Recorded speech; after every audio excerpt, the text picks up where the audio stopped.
ಚಿನ್ಪು vlogs ಎಲ್ಲರೂ ಹೇಗಿದ್ದೀರಾ? ನೀವು ಇವತ್ತು ತಮ್ಬ್‌ನೇಲ್ ಟೈಟಲಲ್ಲಿ ನೋಡ್ದಂಗೆನೇ ಈ ವ್ಲಾಗು ನನ್ನ ಪುಟ್ಟ ತಂಗಿ ಹೇಮಾನಿದು ಬರ್ಡೇ ವ್ಲಾಗ್ ಆಗಿರುತ್ತೆ. ಸೊ ಈ ವ್ಲಾಗ್‌ನ ಎಂಡ್ ತನಕ ನೋಡಿ. ಇದರಲ್ಲಿ ನಾನು ಬಿರಿಯಾನಿ ರೆಸಿಪಿನೂ ತೋರಿಸಿದ್ದೀನಿ ಪ್ಲಸ್ ಪೌಡ್ರ್ ಸಮೇತ. ಸೊ ಲಾಸ್ಟ್ ತನಕ ಈ ವ್ಲಾಗ್‌ನ ನೋಡಿ. ಸೊ ಆ್ಯಸ್ ಯೂಶುವಲ್ ಬರ್ತ್‌ಡೇ ಅಂದರೆ ಇರುತ್ತಲ್ಲ ಕೇಕ್ ಕಟ್ಟಿಂಗ್ ಅನ್ನೋದು. ಸೊ ಅದಕ್ಕೋಸ್ಕರನೇ ಕೇಕ್ ತರೋಣ ಅಂತೇಳಿ ನಾವು ಬೇಕ್ರಿಗೆ ಹೋಗ್ತಾ ಇದ್ದೀವಿ. ಏನು ಆರ್ಡ್ರ್ ಏನು ಕೊಟ್ಟಿರಲಿಲ್ಲ, ಸಿಂಪಲ್ಲಾಗೇ ತರೋಣ ಅಂತೇಳಿ. ಬಿಕಾಸ್ ಯಾರೂ ಅಷ್ಟಾಗಿ ಕರೆದಿರಲಿಲ್ಲ. 7th ಬರ್ತ್ಡೇ ಏನು ಗ್ರ್ಯಾಂಡಾಗಿ ಮಾಡ್ತಾ ಇರಲಿಲ್ಲ, ಸಿಂಪಲ್ಲಾಗಿ ಮಾಡ್ತಾಯಿದ್ವಿ. ಸೊ ಶಾಪಿಗೆ ಹೋಗ್ತಾ ಇದ್ವಿ. ನಾನು ಲೀವೇನು ಹಾಕಿರಲಿಲ್ಲ. 5 o'clock ತನಕ ವರ್ಕ್ನ ಮುಗಿಸ್ಕೊಂಡು ಬಂದು ನೆಕ್ಸ್ಟು ಹಂಗೆ ಕೇಕ್ ತರೋಣ ಅಂತ ಹೇಳಿ ಹೋಗಿದ್ವಿ. ರೆಡಿ ಮಾಡಿ ಇಟ್ಟಿರ್ತಾರಲ್ಲ, ಆಲ್ಮೋಸ್ಟ್ 1-1.5 kg ಎಲ್ಲ ಈಸಿಯಾಗಿ ರೆಡಿಯಾಗಿ ಸಿಗುತ್ತೆ. ಸೊ ನಾನು ಯೂಶ್ವಲಾಗಿ ಈ ಥರ ಐಸ್ ಕೇಕ್ಸು, ಪೇಸ್ಟ್ರಿ ಎಲ್ಲ ತೊಗೊಳ್ಳಲ್ಲ. ಬಿಕಾಸ್ ಅದು ನನಗೆ ಅಷ್ಟು ಇಷ್ಟ ಆಗಲ್ಲ.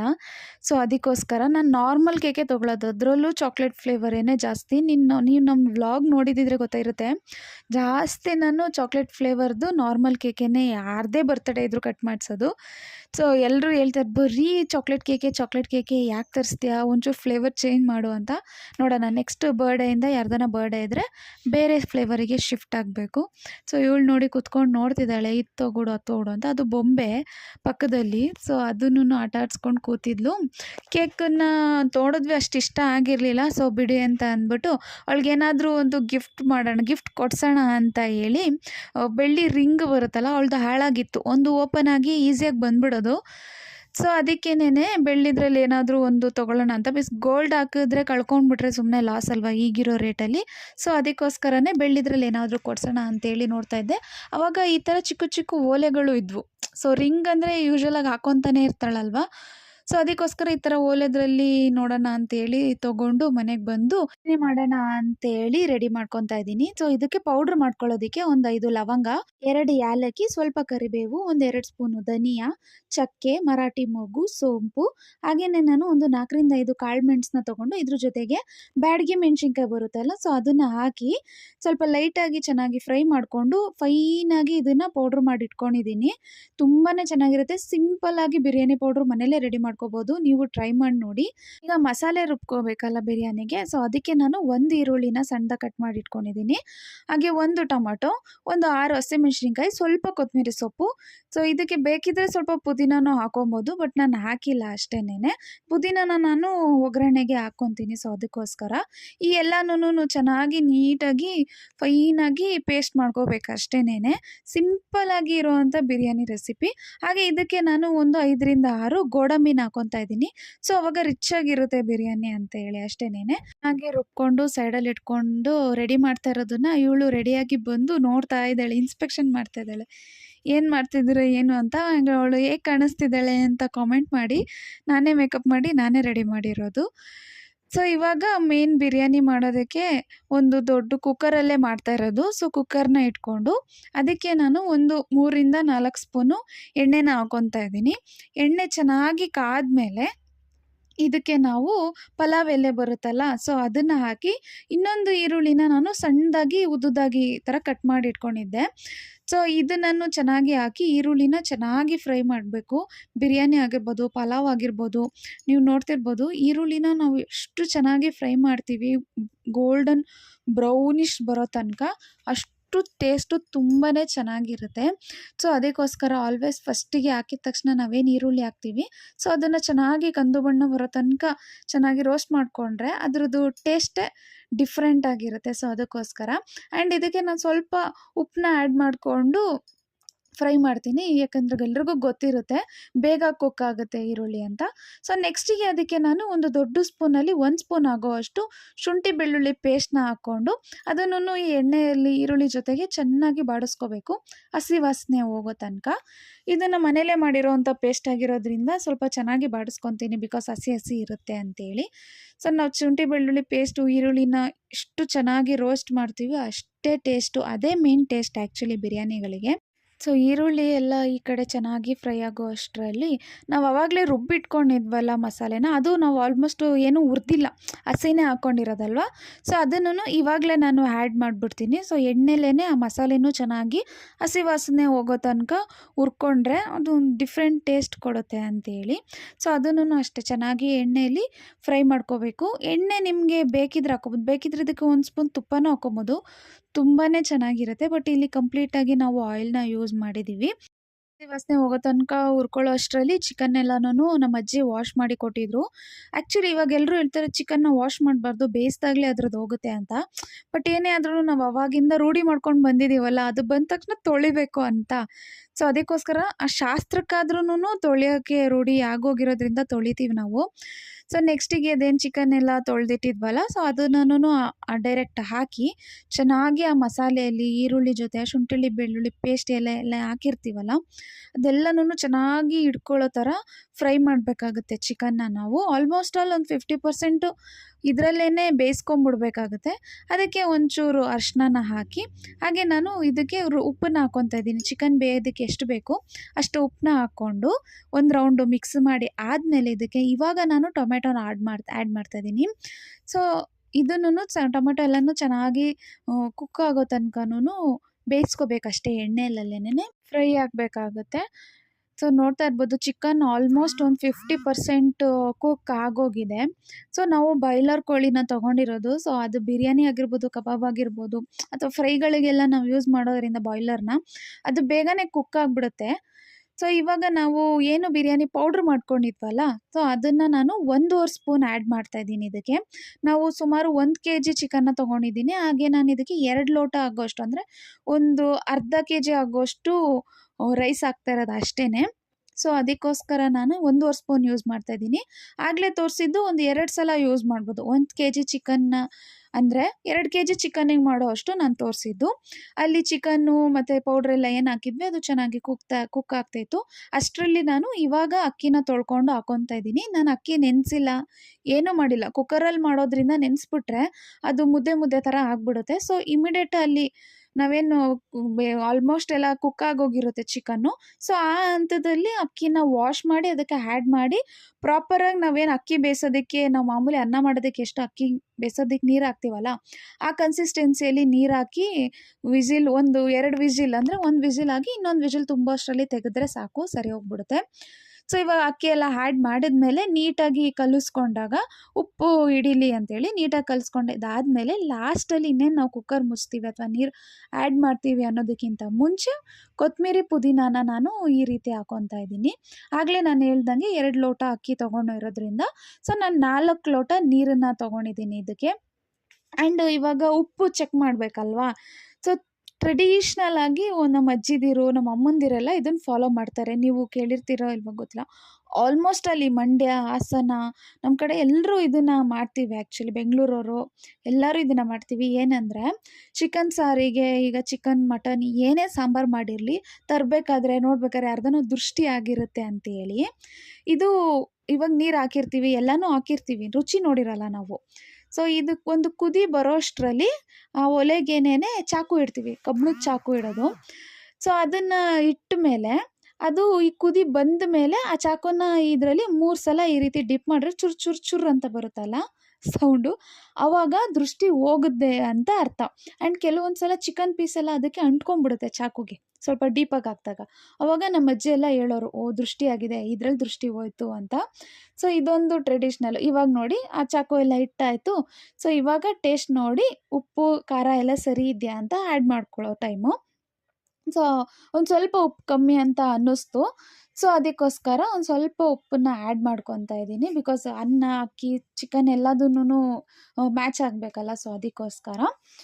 ಅಷ್ಟೇನೆ. ನೀವು ಈ ಥರ ಟ್ರೆಡಿಷ್ನಲ್ನ ಫಾಲೋ ಮಾಡ್ತಾ ಇದ್ದರೆ ನನಗೆ ಕಾಮೆಂಟ್ ಮಾಡಿ ತಿಳಿಸಿ, ನಮ್ಮ ಮನೆಯಲ್ಲೂ ಫಾಲೋ ಮಾಡ್ತಾ ಇದ್ದೀವಿ ಅಂತ. ಆ್ಯಂಡ್ ಮೋಸ್ಟ್ ಮಟನ್ ಸಾರಿಗೇನೆ ನಮ್ಮ ಮನೇಲಿ ಜಾಸ್ತಿ ಮಾಡೋದು ಈ ಥರ, ಬಿಕಾಸ್ ಕಣ್ಣೆಸ್ರಾಗ್ಬಿಡುತ್ತೆ ಅಂತ ಹೇಳಿ.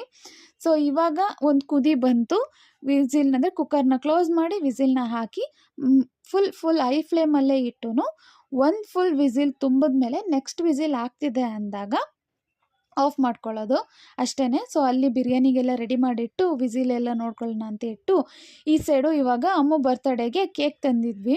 ಸೊ ಏನಂದರೆ ಬಾರ್ಬಿ ಕೇಕ್ ಮಾಡಿಸೋಣ ಅಂತ ಅಂದ್ಕೊಂಡಿದ್ವಿ. ಬಟ್ ನಾವು ಲಾಸ್ಟ್ ಮೂಮೆಂಟಲ್ಲಿ ಹೋಗಿದ್ದಕ್ಕೆ ಬಾರ್ಬಿ ಕೇಕ್ ಸಿಕ್ಕಿರಲಿಲ್ಲ. ಬಟ್ ಅವಳಿಗೆ ಹೇಳ್ಬಿಟ್ಟಿದ್ವಿ ನಾವು ಬಾರ್ಬಿ ಕೇಕ್ ತರ್ತೀವಿ ಅಂತ.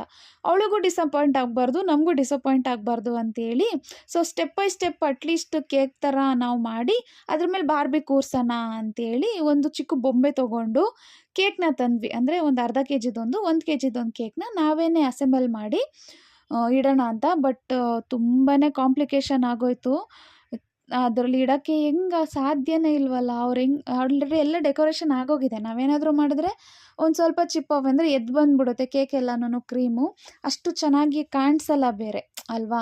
ಸೊ ಅದಕ್ಕೆ ತುಂಬಾ ತಲೆ ಓಡಿಸಿ ಸೈಡಲ್ಲೆಲ್ಲ ಈ ರೀತಿ ಎಕ್ಸ್ಟ್ರಾಸ್ ಇದ್ದರೆ ಎತ್ತಕ್ಕಾಗಲ್ಲ. ಅದಕ್ಕೋಸ್ಕರನೇ ಅದೆಲ್ಲನೂ ರಿಮೂವ್ ಮಾಡಿ ಹಂಗೆ ಇಟ್ಬಿಡೋಣ ಅಂತ ಅಂದ್ಕೊಂಡ್ವಿ ಫಸ್ಟು. ಆ ಕೆಳಗಡೆ ಪ್ಲೇಟ್ಸ್ ಇದೆಯಲ್ಲ ಅದ್ರ ಸಮೇತ. ಆಮೇಲೆ ಕೆಳಗಡೆ ಇರೋ ಕೇಕಲ್ಲಿ ಕ್ರೀಮ್ ಎಲ್ಲನೂ ಹಾಳಾಗೋಗ್ಬಿಡುತ್ತೆ. ಸುಮ್ಮನೆ ಯಾಕೆ ವೇಸ್ಟ್ ಮಾಡೋದು ದುಡ್ಡನ್ನ ಅಂತೇಳಿ ಆಮೇಲೆ ಒಂದು ಪ್ಲ್ಯಾನ್ ಬಂತು. ಈ ದೋಸೆ ಮಗ್ಚಾಕ್ತೀವಲ್ಲ ಕೈ, ಅದರಲ್ಲಿನೇ ಈ ಮೇಲ್ಗಡೆ ಕೇಕ್ನ ಒಂದು ಸ್ವಲ್ಪ ನಿಧಾನಕ್ಕೆ ಹೇಗೋ ನನ್ನ ತಮ್ಮ ಎತ್ತದ. ಸೊ ಆವಾಗ ಬಂತು. ಸದ್ಯ ನನಗೆ ಫುಲ್ ಖುಷಿ ಆಯಿತು. ಸದ್ಯ ಅಟ್ಲೀಸ್ಟ್ ಇಷ್ಟು ಬಂತಲ್ಲ ಅಂತ. ಇದು ಬಂದ ಮೇಲೆ ನೆಕ್ಸ್ಟ್ ಕೇಕ್ ಮೇಲೆ ಇಡೋದೇ ಇರೋದು. ಸೊ ಅದಕ್ಕೆ ನಾನೇನು ಪ್ಲಾನ್ ಮಾಡಿದೆ, ಮುಂದೆ ಕಾಣಿಸೋ ಜಾಗ ಇರುತ್ತಲ್ಲ ಅಲ್ಲಿಂದ ನೀನು ಇಳಿಯೋಕೆ ಹೋಗ್ಬಿಡ, ಇಟ್ಟು ಬ್ಯಾಕ್ ಸೈಡಲ್ಲಿ ಇಡೋಣ. ಅಟ್ಲೀಸ್ಟ್ ಅದು ಕಾಣಿಸಲ್ಲ.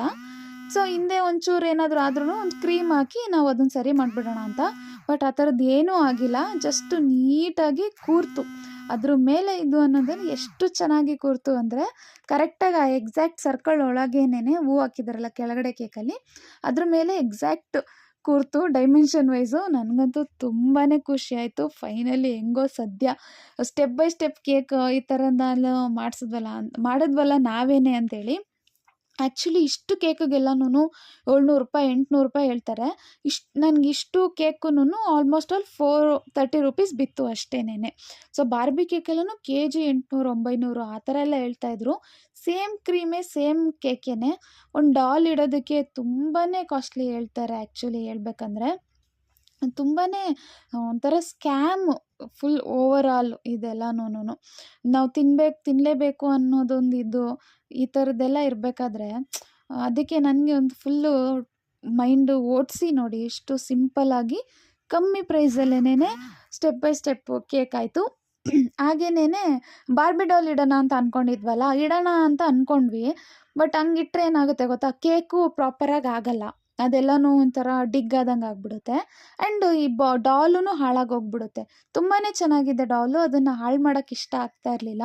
ಸೊ ಅದಕ್ಕೋಸ್ಕರ ಇದನ್ನು ಅದರಲ್ಲಿ ಇಡೋದೇನು ಬೇಡ, ಜಸ್ಟ್ ಹಾಗೆ ಸೈಡಲ್ಲೇ ಇಟ್ಬಿಡೋಣ ಅವಳ ಮುಂದೆ. ಅದ್ರ ಪಕ್ಕದಲ್ಲಿ ಅದು ಇಟ್ಟರೆ ಆಯ್ತಲ್ಲ, ಡಾಲು ಉಳ್ಕೊಳ್ಳುತ್ತೆ, ಕೇಕು ಉಳ್ಕೊಳ್ಳುತ್ತೆ, ಕ್ರೀಮ್ ಎಲ್ಲನೂ ಹಾಳಾಗಲ್ಲ ಅಂತೇಳಿ ಆ ಥರ ಡಿಸೈಡ್ ಮಾಡಿ ಡಾಲ್ನ ಸೈಡಲ್ಲೇ ಇಡೋಣ ಅಂತೇಳಿ ಅಂದ್ಕೊಂಡ್ವಿ. ಆ್ಯಕ್ಚುಲಿ ಅದು ಇಡೋಣ ಅಂತೇಳಿ ನಾನು ಅದಕ್ಕೆ ಜಡೆ ಎಲ್ಲ ಎಣೆದ್ಬಿಟ್ಟಿದ್ದೆ. ಅದೆಲ್ಲ ಕೇಕ್ ಮೇಲೆ ಬಿದ್ದುಬಿಡುತ್ತೆ, ಸರಿ ಹೋಗಲ್ಲ ಅಂತೇಳಿ. ಬಟ್ ಅದನ್ನು ಇಡಲಿಲ್ಲ. ಸುಮ್ಮನೆ ಯಾಕೆ ಕೇಕನ್ನಾಗಿರಲಿಲ್ಲ ಬೊಂಬೆನಾಗಿರಲಿ ವೇಸ್ಟ್ ಮಾಡಬೇಕು ಅಂತೇಳಿ ಸೊ ಇಡಲಿಲ್ಲ. ಫೈನಲಿ ಈ ಥರ ಒಂದು ಸ್ಟೆಪ್ ಬೈ ಸ್ಟೆಪ್ ಕೇಕ್ನ ನಾವೇನೇ ತಂದು ಅಸೆಂಬಲ್ ಮಾಡಿದ್ದೀವಿ. ಸೊ ಹೇಗಿತ್ತು ಪ್ಲ್ಯಾನು ಅಂತ ಹೇಳಿ ನೀವು ಹೇಳಿ. ಆ್ಯಂಡ್ ಇಷ್ಟನ್ನ ಮಾಡ್ಸೋಕ್ಕೆ ಡೆಫಿನೆಟ್ಲಿ 800 900 ರೂಪಾಯಿ ಆಗ್ತಿತ್ತು. ಬಟ್ ನನಗೆ 430 ರುಪೀಸಲ್ಲೇನೆ ಈ ಎರಡೂ ಥರನೂ ಸಿಕ್ತು. ಅಥವಾ ಅದೊಂಥರ ಡಿಫ್ರೆಂಟಾಗಿ ಕಾಣಿಸ್ತಿತ್ತಲ್ಲ, ಅವಳಿಗೆ ಖುಷಿ ಆಯಿತು. ಅವಳು ಪೆನಾಟ ಕೇಕ್ ಬೇಕು, ಇಲ್ಲಾಂದರೆ ನನಗೆ ಇದು ಅದರದ್ದೇನೆ ಬಾರ್ಬಿ ಕೇಕ್ ಬೇಕು, ಹೀಗೆ ಎತ್ತಿದ್ರೆ ಫ್ರಾಕ್ ಥರ ಎಲ್ಲ ಅದು ಇದು ಬರುತ್ತೆ, ಕ್ರೀಮ್ಸ್ ಎಲ್ಲ ಹಿಂಗೆ ಸುತ್ತ ಬರುತ್ತಲ್ಲ, ಸೊ ಆ ಥರನೇ ಬೇಕು ಅಂತ ಎಲ್ಲ ಕೇಳ್ತಾಯಿದ್ಲು. ಬಟ್ ನಾವು ಲಾಸ್ಟ್ ಮೂಮೆಂಟ್ಲಲ್ಲಿ ಪ್ಲ್ಯಾನ್ ಮಾಡಿದ್ರಿಂದ ಆ ಥರದ್ದೆಲ್ಲ ತರೋಕ್ಕಾಗಿಲ್ಲ. ನೋಡೋಣ ನೆಕ್ಸ್ಟ್ ವರ್ಷ ಅವಳು 8th ಬರ್ತ್ಡೇಗಾದರೂ ತರೋದಕ್ಕೆ ಟ್ರೈ ಮಾಡ್ತೀನಿ. ಸೊ ನೆಕ್ಸ್ಟಿಗೆ ಆಚೆನೇ ಕೇಕ್ನ ಕಟ್ ಮಾಡಿಸೋಣ ಅಂತೇಳಿ ಟೀಪಾಯಿನ ಇಟ್ಟು ಈ ರೀತಿ ಎಲ್ಲ ಇಟ್ಟು ಡಾಲ್ಸ್ ಎಲ್ಲ ತುಂಬ ಇದೆ ಆ್ಯಕ್ಚುಲಿ. ಬಟ್ ಅದೆಲ್ಲ ಮೂಟೆ ಕಟ್ಟಿ ಮೇಲೆ ಹಾಕ್ಬಿಟ್ಟಿದ್ದಾರೆ ಅಮ್ಮ. ಅವಳು ಉದ್ದ ಆಗಿದ್ದಾಳೆ, ಸ್ಕೂಲ್ಗೆ ಹೋಗ್ತಾಳೆ, ಅವಳೆಲ್ಲ ಆಟ ಆಡ್ತಾಳೆ ಅಂತೇಳಿ. ಸೊ ಅದಕ್ಕೋಸ್ಕರ ಇದೆಷ್ಟೂ ಸ್ವಲ್ಪ ಮುಂದೆ ಶೋಗೆ ಇಟ್ಕೊಂಡಿರೋಂಥ ಡಾಲ್ಸ್ನೆಲ್ಲ ಅಲ್ಲಿಟ್ಟು ಅರೇಂಜ್ ಮಾಡಿ ಸಿಂಪಲ್ಲಾಗಿ ಡೆಕೋರೇಷನ್ನ ಮಾಡಿ, ಏನೂ ಡೆಕೋರೇಷನ್ ಮಾಡಿಲ್ಲ, ಸುಮ್ಮನೆ ಟೀಪಾಯಿ ಇಟ್ಟು ಅದ್ರ ಮೇಲೆ ಕೇಕ್ನ ಇಟ್ಟಿದ್ದೀವಿ ಅಷ್ಟೇನೆ. ಕೇಕ್ ಯಾವ ರೀತಿ ಕಾಣಿಸ್ತಾ ಇದೆ ಅಂತ ಕಮೆಂಟ್ ಮಾಡಿ. ಆ್ಯಂಡ್ ನಾನು ಆಲ್ಮೋಸ್ಟ್ ಆಲ್ 400 to 500 ಸೇವ್ ಮಾಡಿದ್ದೀನಿ. ನನ್ನ ಸೇವಿಂಗ್ ಸ್ಕಿಲ್ಸ್ನೂ ನೀವು ರೇಟ್ ಮಾಡಿ ಆಯಿತಾ. ಸೊ ಈ ರೀತಿನೇ ಡೆಕೋರೇಷನ್ ಹಂಗಿಡೋದು, ಹಿಂಗಿಡೋದು, ಅದಿಡೋಣ, ಇದಿಡೋಣ ಆ ಥರ. ಬಟ್ ಬ್ಯಾಕ್‌ಗ್ರೌಂಡಲ್ಲಿನೂ ಡೆಕೋರೇಷನ್ ಮಾಡ್ಬೋದಿತ್ತು. ಬಟ್ ಲಾಸ್ಟ್ ಮೂಮೆಂಟಲ್ಲೇ ಪ್ಲ್ಯಾನ್ ಆಗಿದ್ದರಿಂದ ಸರಿ ಅನಿಸ್ಲೇ ಇಲ್ಲ ನಮಗೇನು ಮಾಡಬೇಕು ಅಂತ. ಅಟ್‌ಲೀಸ್ಟ್ ನೆಕ್ಸ್ಟ್ ವರ್ಷ ಆದ್ರೂನು ಅವಳಿಗೊಂದು ಬಾರ್ಬಿ ಡಾಲ್ ಥೀಮಲ್ಲಿ ಸೆಲೆಬ್ರೇಷನ್ ಮಾಡಲೇಬೇಕು ಅಂತ ಅಂದ್ಕೊಂಡಿದ್ದೀನಿ. ಆ್ಯಂಡ್ ಇದು ಆ ಸೈಡ್ ಇಟ್ಟಿದ್ದಾಗ ಲೈಟ್ ಅಷ್ಟು ಕವರ್ ಆಗ್ತಾ ಇರಲಿಲ್ಲ. ಸೊ ಅದನ್ನು ಈ ಕಡೆನೇ ತಿರುಗಿಸಿ ಇಟ್ವಿ. ಆವಾಗ ಓಕೆ ವೀಡಿಯೋಸ್ಗೆಲ್ಲನೂ ಚೆನ್ನಾಗಿ ಬರ್ತಾಯಿತ್ತು. ಆ್ಯಂಡ್ ಹೇಮಾನಿ ಹೇಗೆ ಕಾಣಿಸ್ತಿದ್ದಾಳೆ ಅಂತ ಕಮೆಂಟ್ ಮಾಡಿ. ಡ್ರೆಸ್ನ ನಾನು ಮಾಮೂಲಿ ಅಂದರೆ ಶಾಪಲ್ಲೇ ತಂದಿದ್ದು. ಎಕ್ಸಾಕ್ಟ್ ಅವಳ ಸೈಜೇ ತಂದಿದ್ದೀನಿ. ನನಗಂತೂ ಸಿಕ್ಕಾಪಟ್ಟೆ ಖುಷಿ ಆಯಿತು. ಅವಳಿಗೆ ಎಷ್ಟು ಆ್ಯಪ್ಟಾಗಿ ಕಾಣಿಸ್ತಾ ಇತ್ತು ಅಂದರೆ ಅದು ಪುಟ್ಟ ಹುಡುಗಿ ಆ ಚೂಡಿದಾರ್ ಥರ ಹಾಕಿರೋದ್ರಿಂದ ಎಷ್ಟು ದೊಡ್ಡ ಹುಡುಗಿ ಥರ ಕಾಣಿಸ್ತಾ ಇದ್ಲು ಅಂದರೆ ತುಂಬಾ ಚೆನ್ನಾಗಿ ಕಾಣಿಸ್ತಾ ಇದ್ಲು. ಆ್ಯಂಡ್ ಅವಳು ಹಾಕಿರೋ ನೆಕ್ಲೆಸ್ಸು ಅಷ್ಟೇನೆ ನಾನು ಮೀಶೋದಲ್ಲಿ ತರಿಸಿದ್ದು. ಬೇಕಿದ್ದರೆ ನೀವು ಕಮೆಂಟ್ ಮಾಡಿ, ನಾನು ಅದರಲ್ಲಿ ಲಿಂಕ್ನ ಕೊಡ್ತೀನಿ. ಜಸ್ಟ್ ನಾನೊಂದು ತರಿಸಿದ್ದು ಒಂದು 150 ಒಳಗೇ ಇರಬೇಕು. ಅದು ಇಯರಿಂಗ್ಸು ಪ್ಲಸ್ ನೆಕ್ಲೆಸ್ ಸೆಟ್ಟು. ತುಂಬಾ ಚೆನ್ನಾಗಿದೆ ಕ್ವಾಲಿಟಿ. ಆ ರೇಟಿಗಂತೂ ತುಂಬಾ ಆ್ಯಪ್ಟ್. ಕ್ವಾಲಿಟಿ ಆಗಿರ್ಬೋದು, ವಾಟೆವರ್ ಇಟ್ ಈಸ್ ಸಕ್ಕತ್ತಾಗಿದೆ. ಈ ರೀತಿ ಒಂದು ರಿಸೆಪ್ಷನ್ ಲುಕ್ ಆ ಥರ ಏನಾದರೂ ಒಂದು ನಾವು ಗೌನ್ಗೆ ಆ ಥರದಕ್ಕೆಲ್ಲ ಆ ನೆಕ್ಲೆಸ್ಸು ಸಿಂಪಲ್ಲಾಗಿ ತುಂಬಾ ಚೆನ್ನಾಗಿ ಕಾಣಿಸುತ್ತೆ. ನೀವು ಬೇಕಿದ್ದರೆ ನನಗೆ ಕಮೆಂಟ್ ಮಾಡಿ, ನಾನು ಅದರ ಲಿಂಕ್ನೂ ಕಳಿಸ್ತೀನಿ. ನೆಕ್ಸ್ಟಿಗೆ ನಾನು ಅದರದ್ದು ಫೋಟೋ ಬೇಕಾದ್ರೆ ಶೇರ್ ಮಾಡ್ತೀನಿ. ಅವಳು ಎಲ್ರಿಗೂ, ನನ್ನ ತಮ್ಮ, ನನ್ನ ಫ್ರೆಂಡು, ನಮ್ಮಮ್ಮ ಎಲ್ರಿಗೂ ತಿನ್ನಿಸಿ ಅಜ್ಜಿ ಒಳಗಿದ್ರು. ಅವ್ರು ಈ ಥರ ಸೆಲೆಬ್ರೇಷನ್ಸ್ಗೆಲ್ಲ ಸ್ವಲ್ಪ ಆಚೆ ಬರಲ್ಲ. ಅವರಿಗೂ ಕೇಕೆಲ್ಲ ತೊಗೊಂಡೋಗಿ ಕೊಟ್ಟು ನಾನು ಫೈನಲಿ ಕೇಕ್ನ ಟೇಸ್ಟ್ ಮಾಡಿದೆ. ತುಂಬಾ ಚೆನ್ನಾಗಿತ್ತು. ಕೇಕ್ ಮಾತ್ರ ಫ್ರೆಶ್ ಆಗಿತ್ತು. ರೆಡಿಮೇಡೇ ಆಗಿದ್ರೂ ತುಂಬ ಫ್ರೆಶ್ ಆಗಿತ್ತು. ನನಗೆ ಚಾಕ್ಲೇಟ್ ಕೇಕು ತುಂಬಾ ಇಷ್ಟ. ಸೊ ನಿಮಗೂ ಒಂದು ಪೀಸ್ ಕೊಡ್ತಾಯಿದ್ದೀನಿ, ತಗೊಳ್ಳಿ ತಿನ್ನಿ ಅಂತ. ಸೊ ಕೇಕ್ ಕಟ್ಟಿಂಗ್ ಎಲ್ಲ ಸೆಲೆಬ್ರೇಷನ್ ಎಲ್ಲ ಆದಮೇಲೆ ಅಮ್ಮ ಕಬಾಬಿಗೆ ಮಾಡ್ತಾರೆ. ಆವಾಗಲೇ ಹೇಳಿದ್ದೆ ಬಿರಿಯಾನಿ ಕಬಾಬ್ ಮಾಡೋಣ ಅಂತ ಅಂದ್ಕೊಂಡಿದ್ವಿ. ಸೊ ಕಬಾಬಿಗೆ ರೆಡಿ ಮಾಡಿದ್ವಿ. ಬೇಕಿದ್ದರೆ ಕಬಾಬ್ ರೆಸಿಪಿನ ಹೇಳಿ, ನಾನು ಹೋಮ್ ಮೇಡು ಕಬಾಬು ಇಷ್ಟು ಕಲರ್ಫುಲ್ಲಾಗಿ ಹೆಂಗೆ ಮಾಡೋದು ಅಂತಲೂ ನಾನು ತೋರಿಸ್ತೀನಿ. ನಾನು ಹಳೆ ವೀಡಿಯೋದಲ್ಲಿ ತೋರಿಸಿದ್ದೀನಿ ನಾನು ಕಬಾಬ್ ಹೇಗೆ ಮಾಡೋದು, ಶಾರ್ಟ್ಸು ಹಾಕಿದ್ದೀನಿ. ಬೇಕಿದ್ದರೆ ಇನ್ನೊಂಚೂರು ಡಿಫ್ರೆಂಟಾಗಿ ಮಾಡೋಣ, ನೀವು ಕಮೆಂಟ್ ಮಾಡಿ ತಿಳಿಸಿ. ಸೊ ನೋಡಿ, ಬಿರಿಯಾನಿ ಎಷ್ಟು ಉದ್ರುದ್ರಾಗಿ ಎಷ್ಟು ಸೂಪರಾಗಿ ಬಂದಿತ್ತು ಅಂದರೆ ಟೇಸ್ಟ್ ಮಾತ್ರ ಸಖತ್ತಾಗಿತ್ತು ಬಿರಿಯಾನಿದು. ಎಷ್ಟು ಸಿಂಪಲ್ಲಾಗಿ ಮಾಡಿದ್ವಿ ಅಲ್ಲ, ಅಂಥದ್ದೇನು ಕಾಂಪ್ಲಿಕೇಶನ್ನೇ ಇರಲಿಲ್ಲ. ಬ್ಯಾಚುಲರ್ಸ್ ಬಿರಿಯಾನಿ ಅಂತಲೂ ಸಹ ಕರಿಬೋದು. ಅಷ್ಟು ಸಿಂಪಲ್ಲಾಗಿ ತುಂಬಾ ಚೆನ್ನಾಗಿತ್ತು. ಟೇಸ್ಟ್ ಮಾತ್ರ ಸಖತ್ತಾಗಿತ್ತು. ಆ್ಯಂಡ್ ಈಗಲೂ ನೆನೆಸ್ಕೊಂಡ್ರೆ ನನಗೆ ಎಡಿಟ್ ಮಾಡಬೇಕಾದ್ರೂ ಬಾಯಲ್ಲಿ ನೀರು ಬರ್ತಾಯಿದೆ ಬಿರಿಯಾನಿನ ನೋಡಿದ್ರೆ. ಸೋ ಮಚ್ ವಿಡಿಯೋನ ನೋಡಿದ್ದಕ್ಕೆ. ಪ್ಲೀಸ್ ನನ್ನ ಚಾನಲ್ನ ಸಬ್ಸ್ಕ್ರೈಬ್ ಮಾಡಿಕೊಂಡು ವೀಡಿಯೋಸ್ನ ನೋಡಿ ಕಮೆಂಟ್ ಮಾಡಿ ಯಾವ ರೀತಿ ಬೇಕು ಅಂತ. Thank you so much.